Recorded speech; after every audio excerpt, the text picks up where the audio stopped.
स्वागत है दोस्तों आज के मुख्य समाचार में। आज देश और दुनिया से कई अहम और बड़ी खबरें आ रही है, एक एक कर जानेंगे सभी खबरों को विस्तार से। हैदराबाद निकाय चुनाव में उतरी बीजेपी नेताओं की फौज, ओवैसी बोले बस ट्रंप को बुलाना बाकी रह गया। बिहार राज्यसभा चुनाव में सुशील मोदी के खिलाफ चिराग पासवान की मां को उतारना चाहता है आरजेडी। भाकियों के साथ यूपी गेट पर डटे सैकड़ों किसान, कहा जब तक निर्णय नहीं होगा हम यही रहेंगे। राजस्थान निकाय चुनाव में अल्पसंख्यक वोट पर नजर, बीजेपी ने गहलोत सरकार को बताया मुस्लिम विरोधी। सीएम योगी पर ओवैसी का पलटवार, हैदराबाद का नाम बदलने वाले बयान पर कही बड़ी बात। चिराग पासवान का दावा, कभी भी बिहार में हो सकते हैं चुनाव की घोषणा, रहे तैयार। हिमाचल में बंद रहे बाजार, सड़कें नजर आई सूनी, बसों की आवाजाही भी रही कम। महबूबा मुफ्ती ने फिर की धारा 370 की वकालत, बोली इसके बिना कश्मीर मुद्दा नहीं सुलझ सकता। राहुल गांधी का बीजेपी आरएसएस पर बड़ा आरोप, कहा आदिवासियों और दलितों को नहीं देते शिक्षा। उमर खालिद का बड़ा आरोप, कहा दिल्ली दंगा मामले में मेरे खिलाफ मीडिया में आक्रामक अभियान चल रहा है। नल जल योजना की खुली पोल, 2 महीना पहले सीएम नीतीश ने किया था उद्घाटन, आज तक नहीं पहुंचा पानी। गृह मंत्री अमित शाह ने की किसानों से तुरंत बातचीत की पेशकश, कहा सरकार आपकी हर मांग पर विचार करने को तैयार।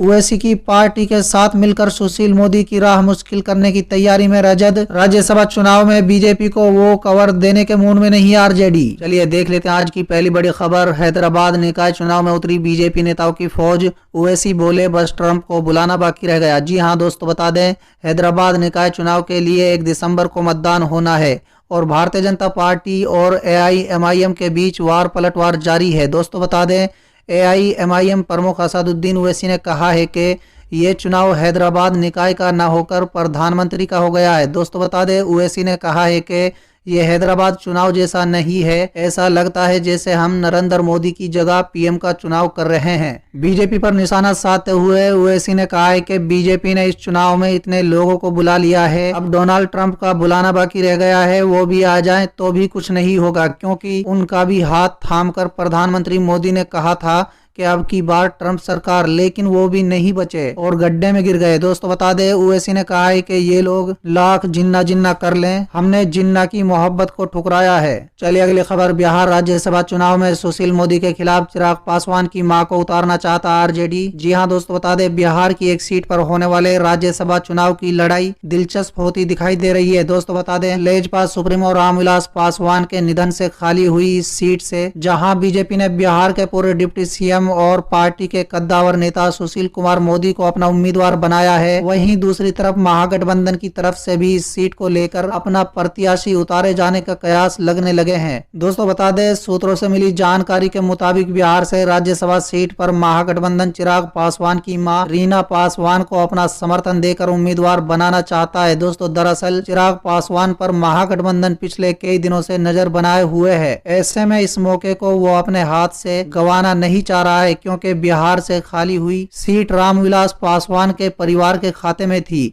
ऐसे में उनके निधन के बाद इस बात की उम्मीद जताई जा रही थी कि उनकी पत्नी रीना ही एनडीए के खाते से राज्यसभा जा सकती हैं, लेकिन एन वक्त पर इस सीट से बिहार के पूर्व डिप्टी सीएम सुशील कुमार मोदी को पार्टी ने अपना उम्मीदवार बना दिया। चलिए अगले खबर। भाकियों के साथ यूपी गेट पर डटे सैकड़ों किसान, कहा जब तक निर्णय नहीं होगा हम यही रहेंगे। जी हाँ दोस्तों, बता दें कृषि बिल के विरोध में किसानों का दिल्ली कूच करने के लिए अभी भी गाजियाबाद दिल्ली सीमा यूपी गेट पर धरने पर बैठे हैं। आलम यह है कि ठंड होने के बावजूद भी पूरी रात किसान डटे रहे। चलिए अगली खबर। निकाय चुनाव में अल्पसंख्यक वोट पर नजर, बीजेपी ने गहलोत सरकार को बताया मुस्लिम विरोधी। जी हाँ दोस्तों, बता दें राजस्थान में 6 नगर निगम के चुनाव होने के बाद अब 11 जिलों के 42 नगर निकायों के चुनाव 11 दिसंबर को होगा। दोस्तों बता दें इन 42 निकायों में 35 नगर पालिकाएं हैं, जबकि 7 नगर परिषद। इन सभी में चुनाव एक ही चरण में होंगे, इसलिए वोटिंग 11 दिसंबर को होगी। नतीजे 13 दिसंबर को घोषित किए जाएंगे। दोस्तों बता दें चुनावी तैयारियों के दौरान बीजेपी अल्पसंख्यक वोटों का फायदा लेना चाहती है। इसके लिए बीजेपी अल्पसंख्यक मोर्चा राजस्थान के प्रदेश अध्यक्ष एम सादिक खान सेक्रेटरी दिख रहे हैं। दोस्तों बता दें उन्होंने कांग्रेस सरकार को मुस्लिम विरोधी बताया है। हाल ही में उनके नेतृत्व में जयपुर में प्रतिनिधि मंडल ने जिला कलेक्टर अंतर सिंह नेहरा को ज्ञापन सौंपा है।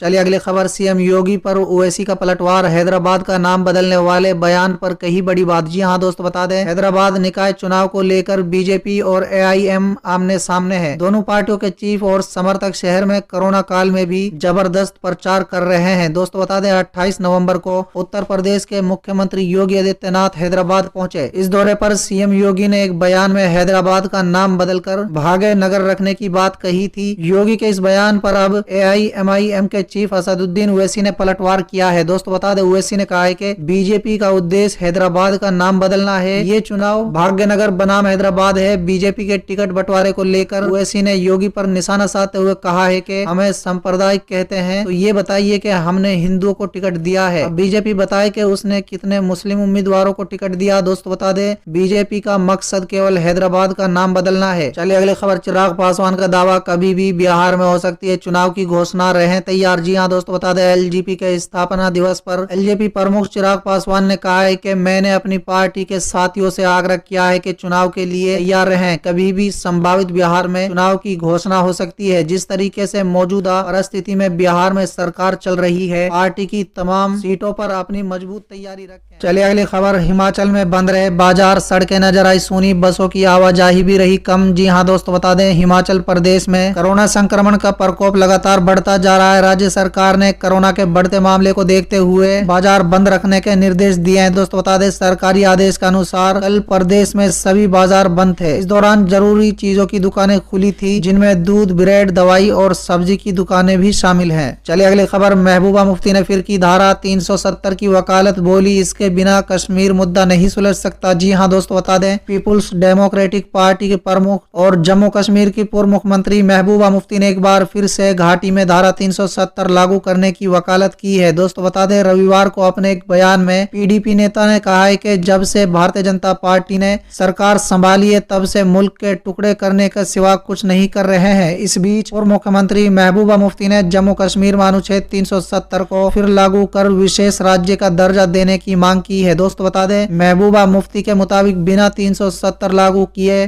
कश्मीर मुद्दा नहीं सुलझ सकता। चलिए अगली खबर, राहुल गांधी का बीजेपी आरएसएस पर बड़ा आरोप, कहा आदिवासी और दलितों को नहीं देते शिक्षा। जी हाँ दोस्तों बता दें कांग्रेस के पूर्व अध्यक्ष राहुल गांधी ने केंद्र सरकार की ओर से वित्तीय मदद बंद होने के बाद अनुसूचित जाति के छात्रों के लिए 60 लाख रुपए की छात्रवृत्ति अटक जाने का दावा करने वाली मीडिया रिपोर्ट के मद्देनजर सरकार पर निशाना साधा है। चलिए अगली खबर, उमर खालिद का बड़ा आरोप, कहा दिल्ली दंगा मामले में मेरे खिलाफ मीडिया में आक्रामक अभियान चल रहा है। जी हाँ दोस्तों बता दें जवाहरलाल नेहरू विश्वविद्यालय के पूर्व छात्र नेता उमर खालिद ने दिल्ली की एक अदालत के समक्ष शनिवार को आरोप लगाया है कि उत्तर पूर्व दिल्ली में हुए दंगों में उनकी कथित भूमिका को लेकर विभिन्न समाचार पत्रों और टीवी चैनलों में उनके विरुद्ध आक्रामक अभियान चलाया जा रहा है। उमर खालिद के वकील की ओर से दी गई अर्जी में कहा गया है कि फरवरी में हुए दंगों के संबंध में दायर आरोप पत्र के आधार पर मीडिया में खबरें दिखाई जा रही हैं, जबकि पूर्व छात्र नेता के पास इसकी प्रति नहीं है और वो कथित मीडिया ट्रायल में अपना बचाव भी नहीं कर पा रहे हैं। चलिए अगली खबर, गृह मंत्री अमित शाह ने की किसानों से तुरंत बातचीत की पेशकश, कहा सरकार आपकी हर मांग पर विचार करने को तैयार। जी हाँ दोस्तों बता दें सरकार केंद्र कृषि कानून का विरोध कर रहे किसानों के साथ जल्द बातचीत को तैयार हो गई है। केंद्र गृह मंत्री अमित शाह ने अपील की है कि किसान धरना के लिए निर्धारित बुराड़ी स्थित संत निरंकारी मैदान में पहुंचे, सरकार उनसे जल्द बातचीत करेगी। शाह ने शनिवार को कहा है कि पंजाब की सीमा से लेकर दिल्ली हरियाणा बॉर्डर पर रोड पर अलग अलग किसान यूनियन की अपील पर आज से किसान भाई अपना आंदोलन कर रहे हैं। मैं उन सभी से अपील करना चाहता हूं कि भारत सरकार आपसे चर्चा के लिए तैयार है। चलिए अगली खबर, ओवैसी की पार्टी के साथ मिलकर सुशील मोदी की राह मुश्किल करने की तैयारी में आरजेडी, राज्यसभा चुनाव में बीजेपी को वो कवर देने के मूड में नहीं आरजेडी। जी हाँ दोस्तों बता दें भाजपा के वरिष्ठ नेता और राज्य के पूर्व मुख्यमंत्री सुशील कुमार मोदी आगामी 2 दिसंबर को दोपहर 12:30 बजे राज्यसभा चुनाव के लिए अपना नामांकन का पर्चा दाखिल करेंगे। दोस्तों बता दें ओवैसी की पार्टी के साथ मिलकर सुशील मोदी का काम बिगाड़ सकती है रजद। सूत्रों के मुताबिक रजद की ओर से भी राज्यसभा चुनाव के लिए मुस्लिम उम्मीदवार उतारे जाने की चर्चा है। इस संबंध में पार्टी के शीर्ष नेताओं की शनिवार को बैठक हुई। आधिकारिक तौर पर सोमवार को इसकी घोषणा की जा सकती है। रजद की ओर से उम्मीदवार उतारे जाने की स्थिति में 14 दिसंबर को इसे एक सीट के लिए चुनाव कराए जाएंगे। चलिए अगली खबर, दिल्ली बॉर्डर पर चल रही किसानों की बैठक खत्म, अमित शाह का प्रस्ताव ठुकराया। जी हाँ दोस्तों बता दें कृषि कानून के खिलाफ प्रदर्शन कर रहे किसानों के धरने का आज चौथा दिन है। बड़ी संख्या में किसान दिल्ली की सीमा पर 4 दिनों से प्रदर्शन कर रहे हैं। हालांकि सरकार ने बुराड़ी के निरगारी समागम मैदान में प्रदर्शन करने की इजाजत दी थी, पर किसानों ने तय किया है कि वो अभी सिंधु बॉर्डर पर ही प्रदर्शन करेंगे और निराकारी मैदान नहीं जाएंगे।